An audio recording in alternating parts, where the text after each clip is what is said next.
Paper 1 introduction to disability. ఇందులో వచ్చేసి second unit వచ్చేసి మనకు definition, causes, prevention, types, educational implication and management. ఏం లేదు, కొన్ని డిజబిలిటీస్ ఇవ్వడం అనేది జరిగింది.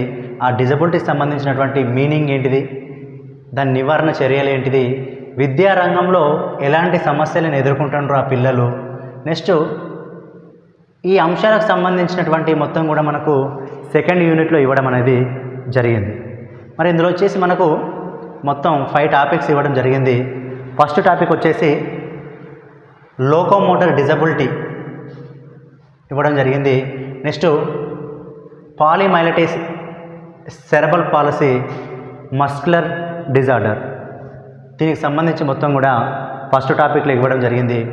నెక్స్ట్ సెకండ్ టాపిక్లో వచ్చేసి విజువల్ ఇంపైర్మెంట్ అంటే ఏంటిది, నెక్స్ట్ బ్లైండ్నెస్ అంటే ఏంటిది, లో విజన్ అంటే ఏంటి, ఈ సంబంధించిన మొత్తం కూడా మనకు సెకండ్ టాపిక్లో ఇవ్వడం జరిగింది. నెక్స్ట్ థర్డ్ టాపిక్ వచ్చేసి హియరింగ్ ఇంపైర్మెంట్ సంబంధించింది థర్డ్ టాపిక్లో ఇవ్వడం జరిగింది. నెక్స్ట్ ఫోర్త్ వచ్చేసి స్పీచ్ అండ్ లాంగ్వేజ్ డిజార్డర్ అంటే ఏమిటి వచ్చేసి మనకు ఫోర్త్ టాపిక్. ఫిఫ్త్ వచ్చేసి డెఫ్ బ్లైండ్నెస్ అండ్ మల్టిపుల్ డిజార్డర్, ఇది మొత్తం కూడా మనకు అంటే ఈ 5 యూనిట్లకు సంబంధించి అవి రావడానికి గల కారణాలు ఏంటి, అదంటే ఏమిటి, నెక్స్ట్ విద్యారంగంలో ఈ పిల్లలు ఎదుర్కొంటున్నటువంటి సమస్యలు ఏంటి వివరించడం అనేది జరిగింది. ఇందులో వచ్చేసి ఫస్ట్ టాపిక్ వచ్చేసి లోకోమోటర్ వైకల్యం అంటే ఏమిటి, లోకోమోటర్ డిజబిలిటీ అంటే ఏమిటి అంటే శారీరక కదలికలకు ఆటంకం కలిగించినట్లయితే దాన్ని మనం లోకోమోటర్ డిజబిలిటీగా చెప్పుకోవడం అనేది జరుగుతుంది. అంటే శారీరక కదలికలకు అంటే మనం ఏదైనా పని చేయడానికి మన శరీరంలో ఉన్నటువంటి కండరాలకు ఇబ్బంది కలిగించినట్లయితే, ఫర్ ఎగ్జాంపుల్ మనం నడవాలనుకుంటున్నాం, నడవలేకపోయినట్లయితే, లేదా ఏదైనా చేతులతో పని చేయాలనుకుంటున్నాం, మన చేతులు పనిచేయడానికి సహకరించినట్లయితే అలాంటి వైకల్యాన్ని ఇక్కడ మనం లోకోమోటర్ డిజబిలిటీగా చెప్పుకోవడం అనేది జరుగుతుంది. అంటే వ్యక్తి శరీర కదలికలకు కండరాలు అనేది స్పందించకపోవడం అనేది లోకోమోటర్ డిజబిలిటీగా చెప్పుకోవడం అనేది జరుగుతుంది. ఇక్కడ ఏమవుతుందంటే శరీరంలో ఎముకలు అనేది నరాల సమస్య అనేది ఏర్పడడం జరుగుతుంది. అంటే ఈ కండరాల పైన ఏమవుతుందంటే నరాల సమస్య అనేది ప్రధానంగా ఏర్పడుతుంది. ఆ నరాల సమస్య వల్ల ఏమవుతుందంటే తను చేసేటువంటి పనులు చేయలేకపోతుండు. ఫర్ ఎగ్జాంపుల్ చేతులతో చేసేటువంటి పనులను చేయలేకపోవడం, లేదా కాళ్ళతోని తను ఈ విధంగా కాళ్ళు చేతులు కదిలించడంలో సమస్య ఏర్పడినట్లయితే దాన్ని మనం ఇక్కడ లోకోమోటర్ డిజబిలిటీగా చెప్పుకోవడం అనేది జరుగుతుంది. ఉదాహరణ చూసుకున్నట్లయితే చేతికి లేదా కాలికి ఏదైనా గాయమైనట్లయితే, అతను పని చేయకపోయినట్లయితే, లేదా పోలియో ప్రమాదం వల్ల కాళ్ళు లేదా చేతులు బలహీనపడినట్లయితే, లేదా ప్రమాదం వల్ల ఎముకలు దెబ్బతిన్నట్లయితే, లేదా సెరెబ్రల్ పాలసీ వల్ల కానీ, లేదా మస్కులర్ డిజార్డర్ వల్ల కానీ, ఇవన్నిటి కూడా లోకోమోటర్కి డిజబిలిటీకి మనం ఉదాహరణగా చెప్పుకోవడం అనేది జరుగుతుంది. ఇందులో వచ్చేసి మనకు పోలియో మైలటిస్ అంటే ఏమిటి, ఫస్ట్ వన్ పోలియో మైలటిస్ అంటే ఏంటిది అంటే పోలియో వైరస్ ద్వారా కలిగేటువంటి అంటువ్యాధిగా మనం చెప్పడం జరుగుతుంది. ఈ పోలియో మైలటిస్ అనేది పోలియో వైరస్ ద్వారా ఏర్పడడం అనేది జరుగుతుంది. ఇది ఒక అంటువ్యాధిగా చెప్పుకోవడం అనేది జరుగుతుంది. ఇది చిన్నపిల్లల్లో ఎక్కువగా ఏర్పడడం అనేది జరుగుతుంది. ఇక్కడ ఏమవుతుందంటే నరాల బలహీనత అనేది ఏర్పడడం అనేది జరుగుతుంది. ఈ నరాల బలహీనత వల్ల ఏమవుతుందంటే వారి యొక్క చేతులను కాళ్ళను కోల్పోవడం అనేది జరుగుతుంది, కదలికలు కోల్పోవడం అనేది జరుగుతుంది. ఫర్ ఎగ్జాంపుల్ పక్షవాతం రావడం అనేది జరుగుతుంది కదా, అలాంటి ఏర్పడడం అనేది జరుగుతుంది. అలాంటి సమస్యలు ఏర్పడడం ద్వారా ఏమవుతుంది, వారి యొక్క చేతులు కాళ్ళు అనేది నియంత్రణ కోల్పోవడం అనేది జరుగుతుంది. ఆ నియంత్రణ కోల్పోవడం ద్వారా ఏమవుతుందంటే శాశ్వత అంగవైకల్యం, పూర్తిగా అంగవైకల్యం ఏర్పడే అవకాశం ఉంటుంది. కొన్నిసార్లు మరణించే అవకాశం కూడా ఏర్పడడం అనేది జరుగుతుంది. ఈ విధంగా ఏమవుతుందంటే ఈ పోలియో మైలటిస్ అనేది పోలియో వైరస్ అనేటువంటి ద్వారా ఏర్పడడం అనేది జరుగుతుంది. దీని ద్వారా ఏమవుతుందంటే నరాల వ్యవస్థ పైన ప్రభావం చూపించడం అనేది జరుగుతుంది. ఈ నరాల వ్యవస్థ పైన ప్రభావం చూపించడం ద్వారా ఏమవుతుందంటే వారి యొక్క కండరాలు అనేది బలహీన పడిపోయి వారికి శాశ్వత అంగవైకల్యం అనేది ఏర్పడడం జరుగుతుంది. కొన్నిసార్లు మరణించే అవకాశం అనేది జరుగుతుంది. మరి ఈ పోలియోమైలిటిస్ అనేది ఏ విధంగా ఏర్పడుతుంది? ఈ పోలియోమైలిటిస్ అనేది ఏ విధంగా వస్తుందంటే కలుషితమైన నీరుని తీసుకోవడం ద్వారా, కలుషితమైన ఆహారాన్ని తీసుకోవడం ద్వారా, నెక్స్ట్ వచ్చేసి శుభ్రత లేని పరిసరాల్లో నివసించడం ద్వారా ఈ పోలియోమైలిటిస్ అనేది రావడం అనేది జరుగుతుంది. మరి ఈ పోలియోమైలిటిస్ అనేది 2 రకాలుగా ఉంటుంది. ఒకటి వచ్చేసి స్పైనల్ పోలియో, నెక్స్ట్ వచ్చేసి bulbar polio. Spinal polio, bulbar polio. మరి స్పైనల్ పోలియో అంటే స్పైనల్ కార్డుపై ప్రభావాన్ని చూపించినట్లయితే, స్పైనల్ కార్డ్ అంటే నరాలపైన తన యొక్క ప్రభావాన్ని చూపించినట్లయితే దాన్ని ఇక్కడ స్పైనల్ పోలియోగా చెప్పుకోవడం అనేది జరుగుతుంది. పిల్లవాడిలో ఇది ముఖ్యంగా నరాలపైన ప్రభావాన్ని చూపించడం ద్వారా తన యొక్క కండరాలను నియంత్రణ కోల్పోవడం అనేది జరుగుతుంది. నెక్స్ట్ వచ్చేసి బల్బర్ పోలియో. మరి బల్బర్ పోలియో ఏమవుతుందంటే ఇది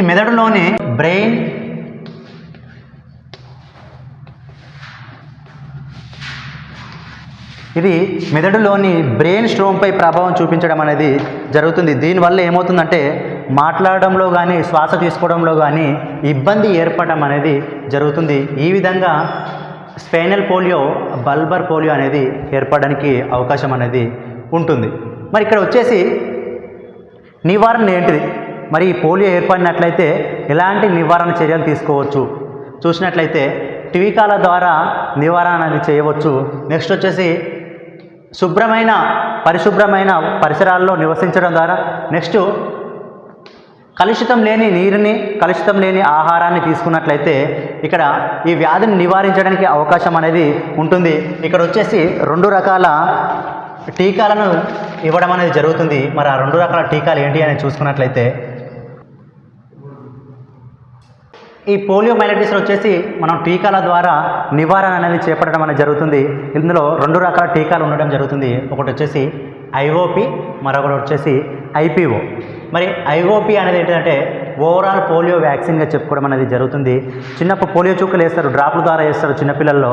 దాన్ని వచ్చేసి ఇక్కడ మనం ఐఓపిగా చెప్పుకోవడం అనేది జరుగుతుంది. ఇది నోటి ద్వారా అందించడం అనేది జరుగుతుంది. దీన్ని నోటి టీకా అని చెప్పడం అనేది జరుగుతుంది. నెక్స్ట్ వచ్చేసి ఐపీవి అంటే ఇన్యాక్టివ్ పోలియో వ్యాక్సిన్. ఇది ఇంజెక్షన్ ద్వారా ఇవ్వడం అనేది జరుగుతుంది. పోలియో అనేది ఎవరికైతే ఉంటుందో, పోలియో ఎవరికైతే సంభవిస్తుందో వారికి ఈ ఇంజెక్షన్ ద్వారా ఇవ్వడం అనేది జరుగుతుంది. ముందస్తు జాగ్రత్తగా ఇది ఓపీవి అంటే పోలియో చుక్కలను వేయడం అనేది జరుగుతుంది. అలాంటి వాటిని మనం ఇక్కడ టీకాల ద్వారా నివారించే అవకాశం అనేది ఉంటుంది. నెక్స్ట్ వచ్చేసి మరి ఈ పోలియోమైలిటిస్ అనేది పోలియో వచ్చినటువంటి విద్యార్థులపైన ఎలాంటి ప్రభావం చూపిస్తుంది, వాళ్ళ విద్య పైన ఎలాంటి ప్రభావం చూపిస్తుంది చూసుకున్నట్లయితే వాళ్ళు నడవడంలో ఇబ్బంది ఏర్పడే అవకాశం అనేది ఉంటుంది. నెక్స్ట్ వచ్చేసి తరగతి గదిలో వాళ్ళు అటు ఇటు తిరగడానికి కానీ లేదా బోర్డు దగ్గరికి వెళ్ళడానికి కానీ ఇబ్బంది ఏర్పడే అవకాశం అనేది ఉంటుంది.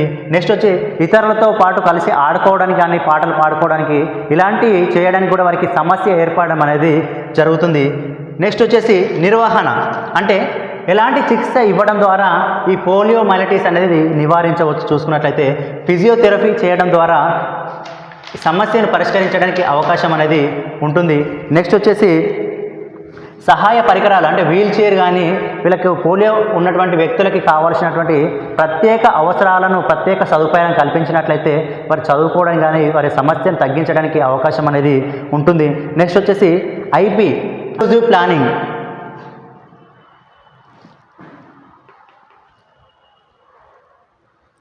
సమగ్ర విద్య ద్వారా కూడా ఈ పోలియోమైలిటిస్ను నివారించే అవకాశం అన్నీ ఉంటుంది. అంటే సాధారణ పాఠశాలలో నార్మల్ వ్యక్తి ఏ విధంగా అయితే ఉంటుందో ఆ వ్యక్తికి అందించేటువంటి ఎడ్యుకేషన్ ఏ విధంగా అయితే ఉంటుందో ఇక్కడ స్పెషల్ పిల్లలకు కూడా, ఈ వైకల్యం ఉన్నటువంటి పిల్లలకు కూడా అదే విధంగా విద్యను అందించినట్లయితే వాళ్ళకి కావాల్సిన రీతిలో, అంటే నార్మల్ వ్యక్తికి ఏం చేస్తున్నావు నువ్వు సామాన్యంగా విద్యను అందించడం జరుగుతుంది. అదే వికలాంగులు లేదా స్పెషల్ ఎడ్యుకేషన్ పిల్లలు ఉన్నట్లయితే వారికి కావాల్సిన రీతిలో నువ్వు విద్యను అందించినట్లయితే దాన్ని ఇక్కడ మనం ఐపీగా చెప్పుకోవడం జరుగుతుంది, సమగ్ర విద్యగా చెప్పుకోవడం అనేది జరుగుతుంది. ఇది వచ్చేసి మొత్తం కూడా పోలియోమైలిటిస్గా చెప్పుకోవడం అనేది జరుగుతుంది. పోలియోమైలిటిస్ అంటే పోలియో అనే వైరస్ ద్వారా ఏర్పడడం అనేది జరుగుతుంది. పోలియో వైరస్ అనేది అంటువ్యాధి ఇక్కడ పోలియో మైలటిస్ అనేది ఒకసారి చూసుకున్నట్లయితే పోలియో వైరస్ అనే అంటువ్యాధి ద్వారా సంభవించడం అనేది జరుగుతుంది. చిన్నపిల్లల్లో ఎక్కువ కనిపించడం అనేది జరుగుతుంది. మరి ఇది వచ్చేసి నరాల బలహీనత పైన ఎక్కువగా ప్రభావం చూపించడం అనేది జరుగుతుంది. ఈ నరాల బలహీనత వల్ల ఏమవుతుందంటే వారి యొక్క నరాలు అనేది చచ్చుపడకపోవడం అనేది జరుగుతుంది, పక్షవాతం అనేది ఏర్పడడం అనేది జరుగుతుంది. దాని ద్వారా ఏమవుతుందో శాశ్వత అంగవైకల్యం అనేది పూర్తిగా డిజబిలిటీ పిల్లలుగా మారే అవకాశం అనేది ఉంటుంది. కొన్నిసార్లు మరణించే అవకాశం కూడా ఏర్పడడం అనేది జరుగుతుంది. మరి ఇది ఏ విధంగా సంభవిస్తుంది చూసినట్లయితే కలుషితమైన ఆహారం సేవించడం కానీ, కలుషితమైన నీరు సేవించడం ద్వారా కానీ, వారి యొక్క పరిసరాలు వాళ్ళు ఉండేటువంటి ఇంటి ఆవరణం పరిసరాలు అనేది శుభ్రంగా లేనట్లయితే అలాంటి ద్వారా ఈ పోలియో మైలటిస్ అనేది సంభవించే అవకాశం అనేది ఉంటుంది. ఈ పోలియో మైలటిస్ అనేది 2 రకాలు. ఒకటి వచ్చేసి స్పైనల్ పోలియో, రెండోది వచ్చేసి బల్బర్ పోలియో. స్పైనల్ పోలియో అంటే స్పైనల్ కార్డుపై ప్రభావం చూపించినట్లయితే దాన్ని మనం స్పైనల్ పోలియో అంటాం. ఇది ముఖ్యంగా నరాల బలహీనత పైన ప్రభావం చూపించడం అనేది జరుగుతుంది. వారి యొక్క వ్యక్తి యొక్క చేతులు కానీ లేదా కాళ్ళు కానీ కండరాలు కదలికలలో ముఖ్యంగా ప్రభావం చూపించడం అనేది జరుగుతుంది. Next bulbar polio. Bulbar polio అంటే మెదడులోని బ్రెయిన్ స్టోమ్ పైన ప్రభావం చూపించడం అనేది జరుగుతుంది. ఈ ప్రభావం వల్ల వ్యక్తి మాట్లాడకపోవడం లేదా ఇతరులతో కలిసి ఉండకపోవడం లాంటి సమస్యలు ఏర్పడడం అనేది జరుగుతుంది. మరి దీని యొక్క నివారణ ఏ విధంగా చూసుకున్నట్లయితే టీకాల ద్వారా నివారణ చేయడం అనేది జరుగుతుంది. ఈ టీకాలలో 2 రకాల టీకాలు ఉంటాయి.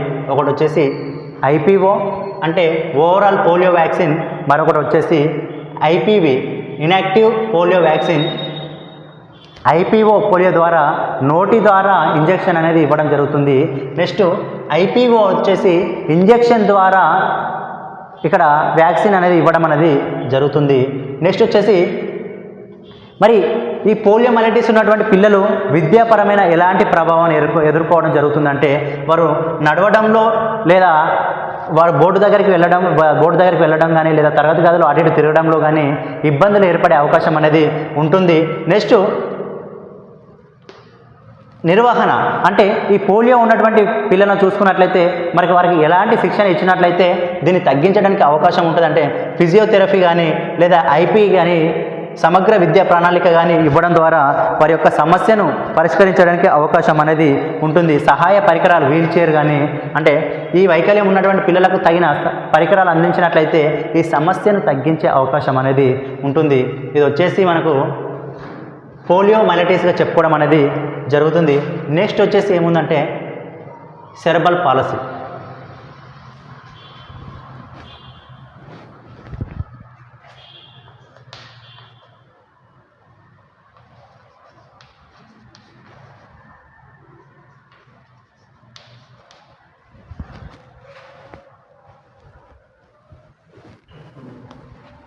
నెక్స్ట్ వచ్చేసి సెరెబ్రల్ పాలసీ. ఈ సెరెబ్రల్ పాలసీ అంటే ముఖ్యంగా మెదడు యొక్క నరాలపైన ప్రభావం చూపించడం అనేది జరుగుతుంది. సెరెబ్రల్ పాలసీలో ఏమవుతుందంటే ముఖ్యంగా నరాల యొక్క మెదడులోని నరాలపైన ప్రభావం చూపించడం అనేది జరుగుతుంది. ఆ ప్రభావం వల్ల ఏమవుతుందంటే కండరాలు అనేది నియంత్రణ కోల్పోవడం అనేది జరుగుతుంది. సో సెరెబ్రల్ పాలసీ అంటే మెదడులోని నరాలను లేదా నరాలకు సంబంధించినటువంటి సమస్య చెప్పుకోవడం అనేది జరుగుతుంది.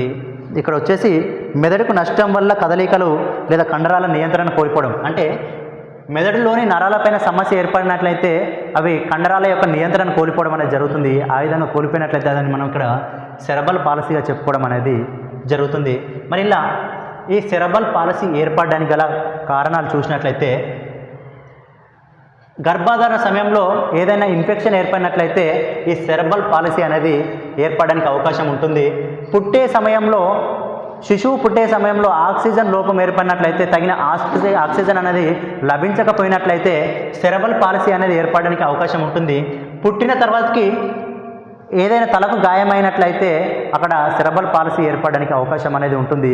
తీవ్రమైన జ్వరం మరియు మెదడు ఇన్ఫెక్షన్ లాంటి ఏమైనా సమస్యలు ఉన్నట్లయితే సెరెబ్రల్ పాలసీ ఏర్పడడానికి అవకాశం అనేది సెరెబ్రల్ పాలసీ సంభవించడానికి అవకాశం అనేది ఉంటుంది. ఇది సెరెబ్రల్ పాలసీ ఏర్పడడానికి కారణాలు. నెక్స్ట్ వచ్చేసి ఈ సెరెబ్రల్ పాలసీ అనేది చూసుకున్నట్లయితే ఇక్కడ ముఖ్యంగా ఒక 3 రకాల పాలసీలు చూసుకున్నట్లయితే spastic cerebral palsy, dyskinetic cerebral palsy, ataxic cerebral palsy. మరి ఇక్కడ స్టాటిక్ సెరెబల్ పాలసీ అంటే మెదడులోని మోటార్ కార్టెక్స్ పైన ప్రభావం చూపించినట్లయితే దాన్ని ఇక్కడ మనం స్టాటిక్ సెరెబల్ పాలసీగా చెప్పుకోవడం అనేది జరుగుతుంది. నెక్స్ట్ వచ్చేసి డిస్కనెక్ట్ సెరెబల్ పాలసీ అంటే మెదడులోని బెసాల్ గ్యాంగ్లియా పైన ప్రభావం చూపించినట్లయితే అలాంటి దాన్ని ఇక్కడ మనం బెసల్ గ్యాంగ్లియా పైన ప్రభావం చూపించినట్లయితే దాన్ని ఇక్కడ మనం డిస్కనెక్ట్ సెరెబల్ పాలసీగా చెప్పుకోవడం అనేది జరుగుతుంది.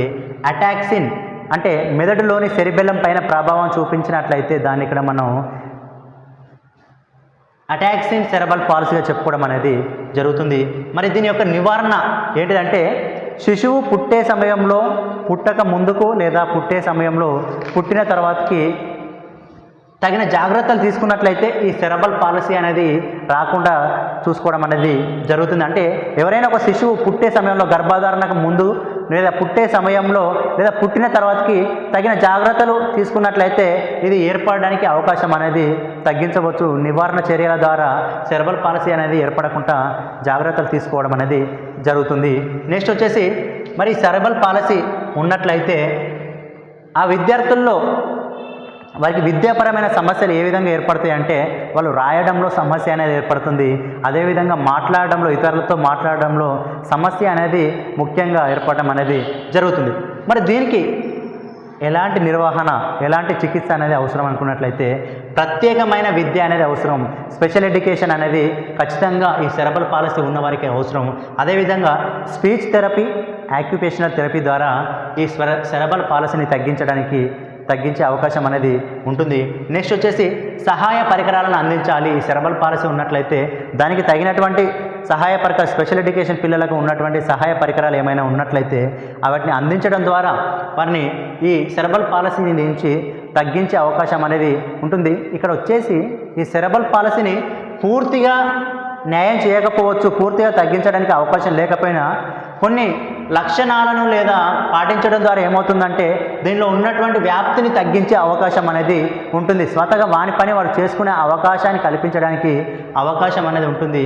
ఇది ఓవరాల్గా వచ్చేసి సెరెబల్ పాలసీ గురించి ఒక్కసారి బ్రీఫ్గా చూసుకున్నట్లయితే సెరెబల్ పాలసీ అంటే మెదడులోని నరాలపైన ప్రభావం చూపించినట్లయితే, కండరాలను నియంత్రణ కోల్పోయినట్లయితే దాన్ని మనం ఇక్కడ సెరెబల్ పాలసీగా చెప్పుకోవడం అనేది జరుగుతుంది. మరి ఈ సెరెబల్ పాలసీ ఏ విధంగా ఏర్పడుతుంది, ఏ విధంగా వస్తుంది, దానికి గల కారణాలు చూసుకున్నట్లయితే గర్భధారణ వయసులో ఉన్నట్లయితే ఏమైనా ఇన్ఫెక్షన్ ఉన్నట్లయితే సెరెబల్ పాలసీ అనేది ఏర్పడుతుంది. పుట్టే సమయంలో, శిశువు పుట్టే సమయంలో ఆక్సిజన్ లోపం ఉన్నట్లయితే అలాంటి సమయంలో కూడా సెరెబల్ పాలసీ అనేది ఏర్పడుతుంది. పుట్టిన తర్వాతకి తలకు ఏమైనా గాయమైనట్లయితే లేదా తీవ్రమైన జ్వరం వచ్చినట్లయితే, మెదడు ఇన్ఫెక్షన్ లాంటి ఏమైనా సమస్యలు ఉన్నట్లయితే సెరెబల్ పాలసీ అనేది ఏర్పడడానికి అవకాశం ఉంటుంది. నెక్స్ట్ వచ్చేసి ఈ సెరెబల్ పాలసీలో ముఖ్యంగా ఒక 3 రకాలను చూసుకున్నట్లయితే ఫస్ట్ వన్ స్టాటిక్ సెరెబల్ పాలసీ. మెదడులోని మోటార్ కార్టెక్స్ పై ప్రభావం చూపించినట్లయితే అలాంటి దాన్ని ఇక్కడ మనం స్టాటిక్ సెరెబల్ పాలసీగా చెప్పుకోవడం అనేది జరుగుతుంది. నెక్స్ట్ వచ్చేసి డిస్కనెక్ట్ సెరెబల్ పాలసీ అంటే మెదడులోని బెసల్ గ్యాంగ్లియా పైన ప్రభావం చూపించినట్లయితే అలాంటి దాన్ని ఇక్కడ మనం డిస్కనెక్ట్ సెరెబల్ పాలసీగా చెప్పుకోవడం అనేది జరుగుతుంది. నెక్స్ట్ వచ్చేసి అటాక్స్ ఇన్ సెరెబల్ పాలసీ.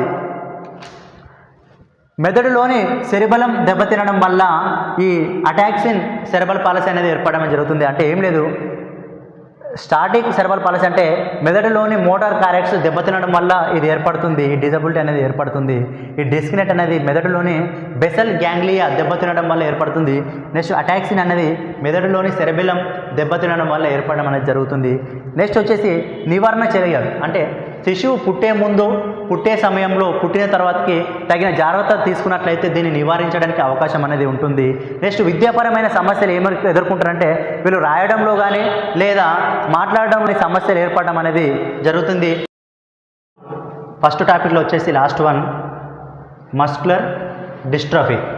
అంటే ఇక్కడ మనకు వచ్చేసి సెకండ్ యూనిట్లో మొత్తం ఏమి ఇచ్చిందంటే ఆ డిజబిలిటీ ఇచ్చేసిండు, ఆ డిజబిలిటీ గల కారణాలు, దానికి నివారణ చర్యలు ఏంటిది, అసలు అది ఎన్ని రకాలుగా ఉంటుంది, ఒకవేళ ఆ పిల్లలకు ఆ డిజార్డర్ ఉన్న పిల్లలు విద్యాపరమైన ఎలాంటి చిక్కులు, ఎలాంటి ప్రభావాలను ఎదుర్కొంటారు, దానికి తగ్గించడానికి ఏమైనా చికిత్స ఉందా, ఏమైనా మార్గాలు ఉన్నాయా అనేది మనకి ఇందులో ఇవ్వడం అనేది జరిగింది. ఇలా ఫస్ట్ వన్ వచ్చేసి last one aural locomotor disability చెప్పుకున్నాం, పోలియోమైలైటిస్ చెప్పుకున్నాం, సెరెబ్రల్ పాలసీ చెప్పుకున్నాం. లాస్ట్ వన్ వచ్చేసి మస్కులర్ డిస్ట్రఫీ. మరి మస్కులర్ డిస్ట్రఫీ అంటే ఏంటిది అంటే జన్యుపరమైనటువంటి సంబంధించినటువంటి వ్యాధిగా చెప్పుకోవడం అనేది జరుగుతుంది. అంటే జెనెటిక్ సమస్యల వల్ల ఇది ఏర్పడడం అనేది, ఈ వ్యాధి, ఈ డిజబిలిటీ అనేది ఏర్పడడం అనేది జరుగుతుంది. ఈ వ్యాధి తీవ్రమైతే డిజబిలిటీగా ఏర్పడడం అనేది జరుగుతుంది. మరి ఈ మస్కులర్ డిస్ట్రఫీ అనేది జన్యు సంబంధించినటువంటి వ్యాధిగా చెప్పుకోవడం అనేది జరుగుతుంది. జన్యు సంబంధించినటువంటి వ్యాధి ఇది వచ్చేసి డిస్ట్రోఫీ ప్రోటీన్ లోపించడం ద్వారా మనకు ఇక్కడ వచ్చేసి మస్కులర్ డిస్ట్రోఫీ అనేది ఏర్పడడం అనేది జరుగుతుంది. అంటే ముఖ్యంగా జన్యు సంబంధించినటువంటి వ్యాధిగా చెప్పుకోవడం జరుగుతుంది. డిస్ట్రోఫీ అనే ప్రోటీన్ లోపం వల్ల ఈ మస్కులర్ డిస్ట్రోఫీ అనేది ఏర్పడడం అనేది జరుగుతుంది. మరి ఇది ఏ విధంగా ఏర్పడుతుంది చూసినట్లయితే, దీనికి కారణాలు చూసినట్లయితే ఏం లేదు, జన్యుపరమైన సంబంధించినటువంటి వ్యాధుల వల్ల, జన్యు సంబంధించినటువంటి వాళ్ళ కుటుంబ సభ్యుల్లో కానీ ఎవరికైనా ఉన్నట్లయితే ఆటోమేటిక్గా నెక్స్ట్ జనరేషన్కి రావడం వల్ల ఈ వ్యాధి సంభవించడం అనేది జరుగుతుంది. మరి ఇది వచ్చేసి రెండు రకాలుగా ఉన్నది. ఒకటి వచ్చేసి డ్యూచెన్ మస్కులర్ డిస్ట్రఫీ, నెక్స్ట్ వచ్చేసి బేకర్ డిస్ట్రఫీ. మరి డ్యూచెన్ మస్కులర్ డిస్ట్రఫీ అంటే ఏంటిదంటే కండరాలు బలహీనపడుతూ నశించకపోవడాన్ని, ఇక్కడ వచ్చేసి డ్యూచెన్ మస్కులర్ డిస్ట్రఫీ అంటే కండరాలు బలహీనపడిపోయి నశించిపోయినట్లయితే దాన్ని వచ్చేసి డ్యూచెన్ మస్కులర్ డిస్ట్రఫీగా చెప్పుకోవడం అనేది జరుగుతుంది. నెక్స్ట్ వచ్చేసి బేకర్ డిస్ట్రఫీ. బేకర్ డిస్ట్రఫీ అనేది డిస్ట్రోఫీ ప్రోటీన్ లోపం వల్ల ఏర్పడడం అనేది జరుగుతుంది. డిస్ట్రోఫీ ప్రోటీన్ లోపం వల్ల ఏర్పడడం అనేది జరుగుతుంది.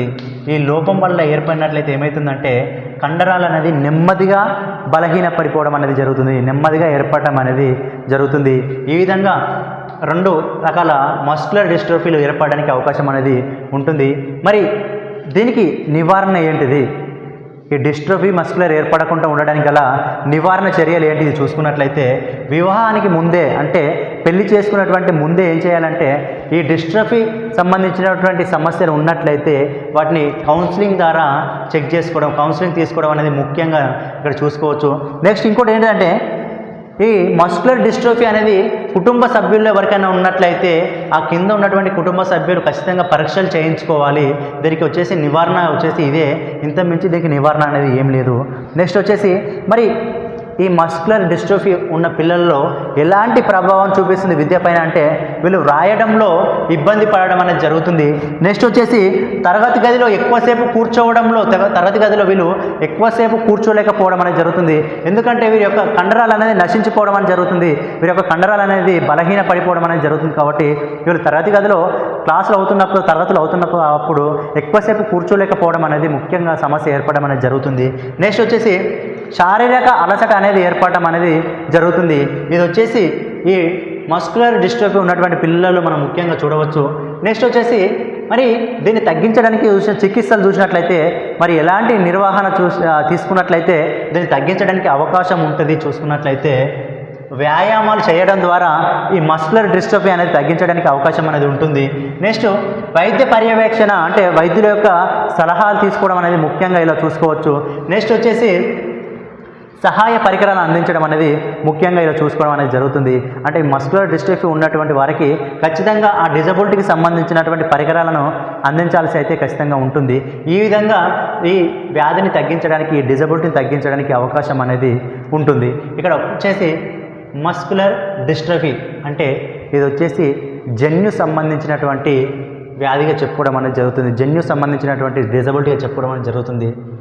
డిస్ట్రోఫీ ప్రోటీన్ లోపం వల్ల ఈ మస్కులర్ డిస్ట్రోఫీ అనేది ఏర్పడడానికి అవకాశం అనేది ఉంటుంది.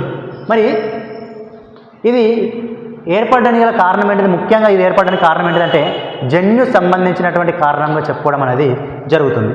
మరి ఇది వచ్చేసి 2 రకాలు.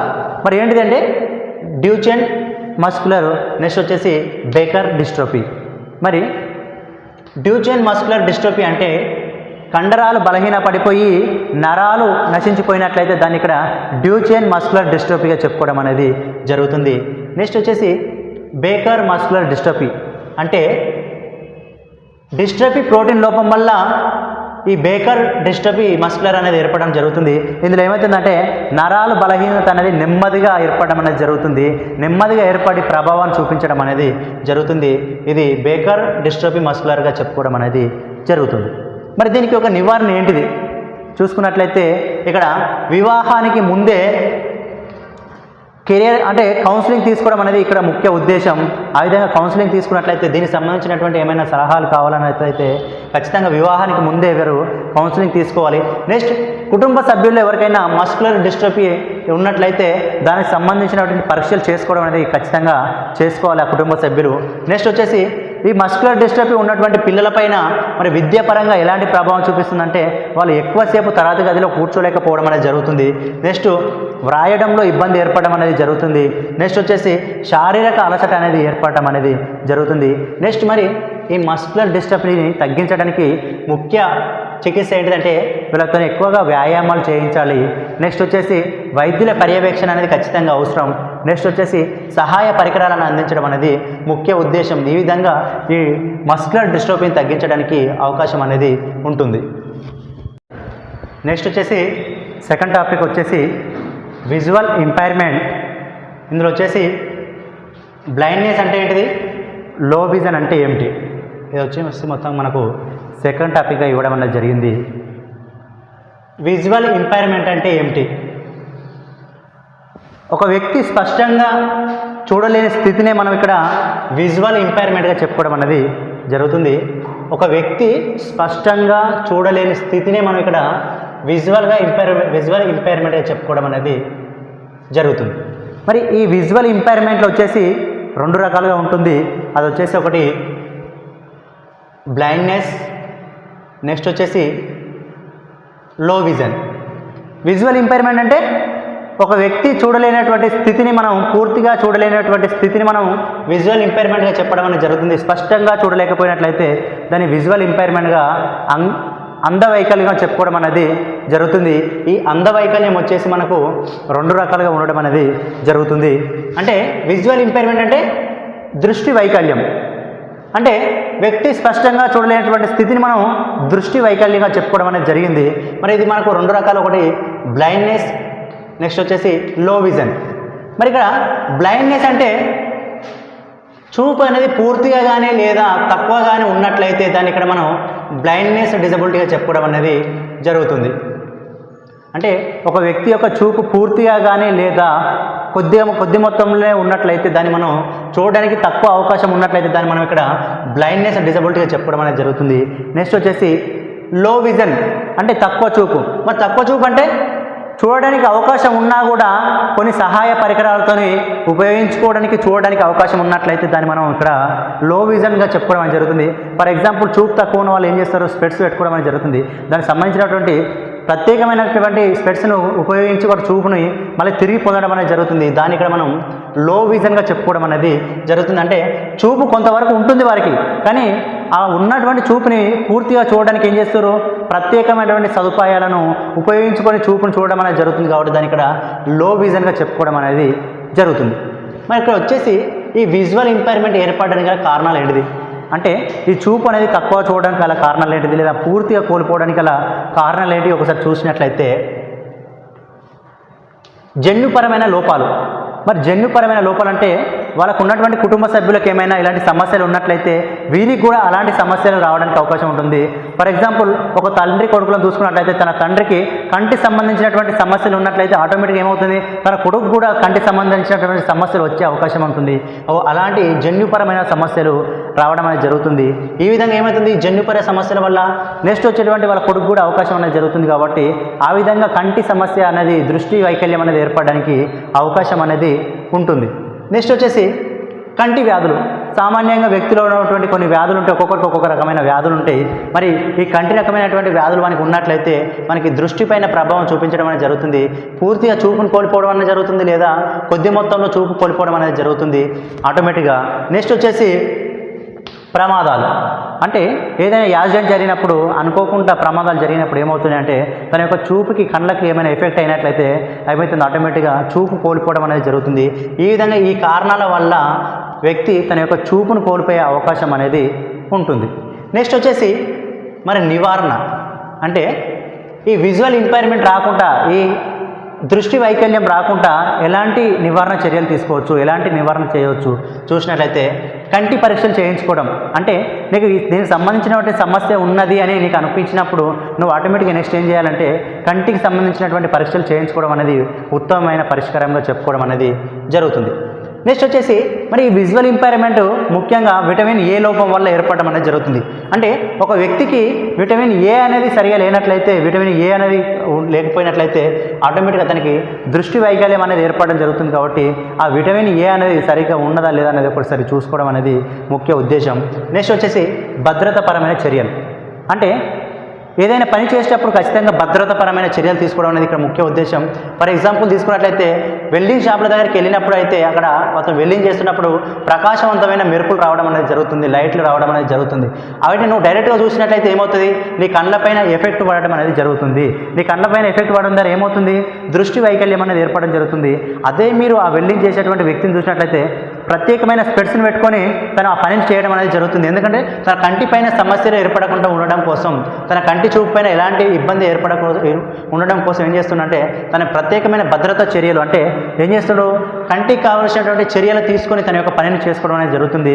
ఆ విధంగా వ్యక్తులు ఏమైనా పని చేసేటప్పుడు ఖచ్చితంగా కళ్ళకి ఏమైనా ఎఫెక్ట్ పడుతుంది అనుకుంటే, దృష్టిపైన వైకల్యం పైన ఏమైనా ఇబ్బంది పడుతుంది అనుకున్నట్లయితే ఖచ్చితంగా భద్రతాపరమైన చర్యలు తీసుకున్నట్లయితే ఈ విజువల్ ఇంపైర్మెంట్ని తగ్గించుకోవడానికి అవకాశం అనేది ఉంటుంది. నెక్స్ట్ వచ్చేసి ఈ విజువల్ ఇంపైర్మెంట్ వల్ల మరి విద్యార్థులపైన ఎలాంటి ప్రభావం చూపిస్తుంది, స్పెషల్ డిజబిలిటీ విద్యార్థులపైన ఎలాంటి ప్రభావం చూపిస్తుందంటే ముద్రిత పుస్తకాలు చదవలేకపోవడం. ఫర్ ఎగ్జాంపుల్ నా దగ్గర ఈ మెటీరియల్ ఉంది, ఏమైంది, ప్రింటెడ్ మెటీరియల్. ఈ ప్రింటెడ్ మెటీరియల్ ఏమవుతుంది, వాళ్ళు చదవలేకపోవడం అనేది జరుగుతుంది. అంటే ఈ అక్షరాలు అనేది వారికి సరిగా కనిపించకపోవడం అనేది జరుగుతుంది. దీని ద్వారా ఏమవుతుందంటే వారికి ఇక్కడ సమస్య అనేది ఉత్పన్నం కావడం అనేది జరుగుతుంది. Next blackboard. అంటే ఈ దృష్టి వైకల్యం ఉన్నటువంటి విద్యార్థులు ఎవరైతే తరగతి గదిలో అక్కడ ఉపాధ్యాయుడు చెప్పేటువంటి బోర్డు పైన రాసేటువంటి అక్షరాలు కనిపించకపోవడం అనేది జరుగుతుంది.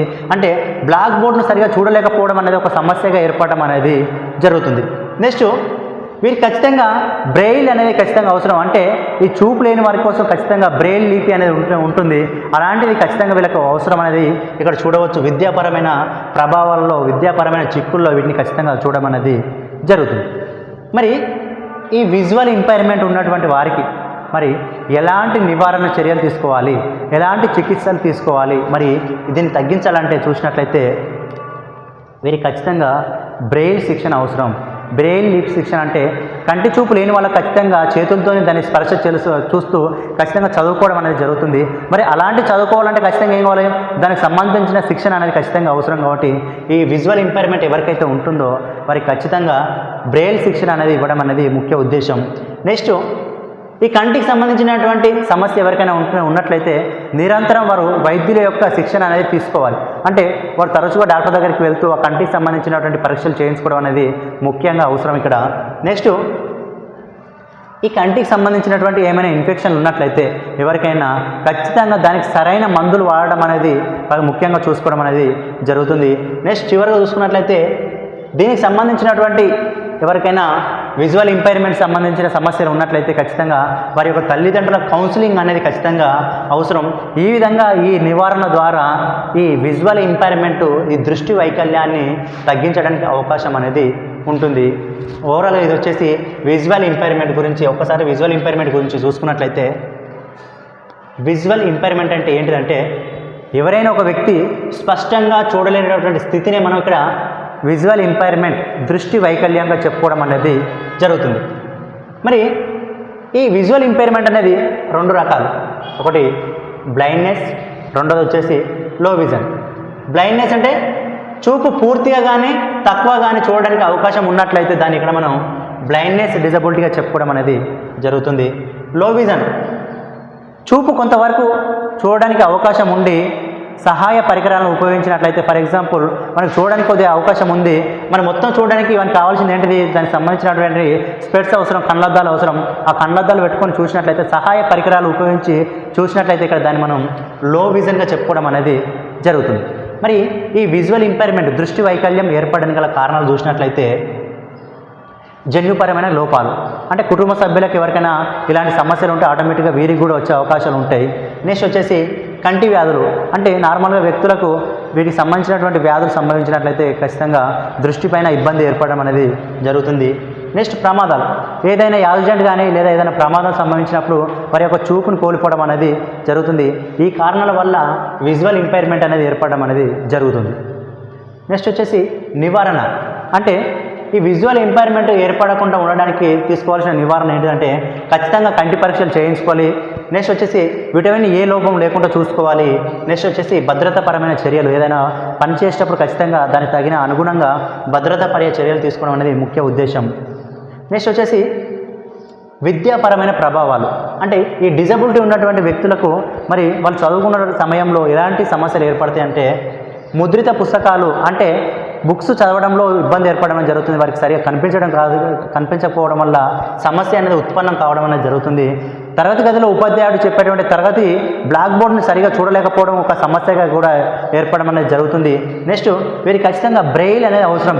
బ్రెయిల్ లిప్తో ఉన్నటువంటి పుస్తకాలు కానీ లేదా ఆడియో సంబంధించినటువంటి పుస్తకాలు కానీ వీరికి ఖచ్చితంగా అవసరం.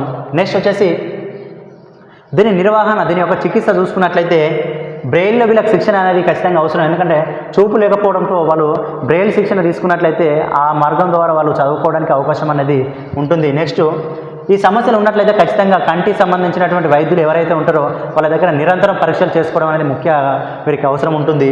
నెక్స్ట్ ఏమైనా విజువల్ ఇంపైర్మెంట్కి సంబంధించినటువంటి ఇన్ఫెక్షన్ ఉన్నట్లయితే ఖచ్చితంగా వాళ్ళు దానికి సంబంధించినటువంటి సరైన మందులు వాడడం కూడా ఇక్కడ వాళ్ళు తీసుకోవాలి.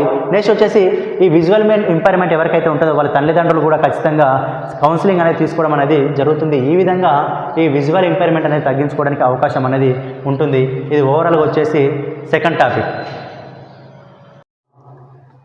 నెక్స్ట్ వచ్చేసి మనకు థర్డ్ టాపిక్ వచ్చేసి హియరింగ్ ఇంపైర్మెంటు. మరి హియరింగ్ ఇంపైర్మెంట్ అంటే ఏంటిదంటే, ఒక వ్యక్తి శబ్దాలను పూర్తిగా లేదా కొంతవరకు వినలేని స్థితిని మనం ఇక్కడ హియరింగ్ ఇంపైర్మెంట్గా చెప్పడం అనేది జరుగుతుంది. ఎవరైనా ఒక వ్యక్తి శబ్దాలను పూర్తిగా లేదా కొంతవరకు వినలేని స్థితిని మనం ఇక్కడ హియరింగ్ ఇంపైర్మెంట్గా చెప్పడం అనేది జరుగుతుంది. ఇది వచ్చేసి రెండు రకాలు, ఒకటి వచ్చేసి డెఫ్నెస్, ఇంకోటి వచ్చేసి హార్డ్ ఆఫ్ హియరింగ్గా చెప్పుకోవడం అనేది జరుగుతుంది. మరి ఇందులో డెఫ్నెస్ అంటే పూర్తిగా చెవుడుగా చెప్పుకోవడం అనేది జరుగుతుంది. అంటే పూర్తిగా వినలేని స్థితిని మనం ఇక్కడ డెఫ్నెస్గా చెప్పుకోవడం అనేది జరుగుతుంది.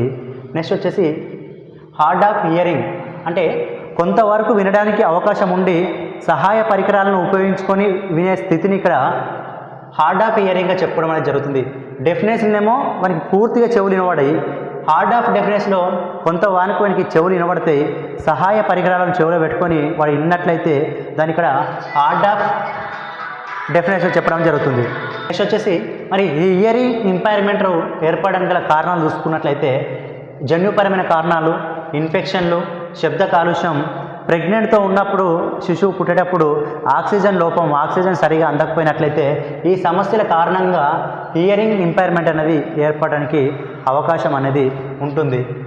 కుటుంబ సంబంధించిన జన్యుపరమైన లోపాలు అన్నట్లయితే కుటుంబ సభ్యులకు ఎవరికైనా ఈ సమస్య ఉన్నట్లయితే నెక్స్ట్ వచ్చేసినటువంటి తరానికి ఈ సమస్య అనేది ఏర్పడడానికి, ఉత్పన్నం కావడానికి అవకాశం అనేది ఉంటుంది. ఇన్ఫెక్షన్లు, ఏమైనా వ్యాధులు ఉన్నట్లయితే ఆ వ్యాధులు నెక్స్ట్ వచ్చేటువంటి వారికి కూడా సంభవించే అవకాశం ఉంటుంది, లేదా ఆరోగ్యంగా ఉన్నటువంటి వ్యక్తికి కూడా సంభవించే అవకాశం అనేది ఉంటుంది. శబ్ద కాలుష్యం వల్ల, అతి శబ్ద కాలుష్యం వల్ల కూడా చెవుడికి ప్రమాదాలు ఏర్పడే అవకాశం అనేది ఉంటుంది. నెక్స్ట్ వచ్చేసి ప్రెగ్నెంట్గా ఉన్నప్పుడు, గర్భధార సమయంలో ఉన్నప్పుడు శిశువుకి సరైన ఆక్సిజన్ అందకపోయినట్లయితే అలాంటి సమయంలో కూడా హియరింగ్ ఇంపైర్మెంట్ ఏర్పడడానికి అవకాశం అనేది ఉంటుంది. నెక్స్ట్ విద్యాపరమైన ప్రభావం. ఈ హియరింగ్ ఇంపైర్మెంట్ ఉన్నవారికి విద్యాపరమైన ఎలాంటి ప్రభావాలు ఏర్పడతాయంటే ఉపాధ్యాయులు చెప్పినటువంటి మాటలు అర్థం కాకపోవడం ఒకటి.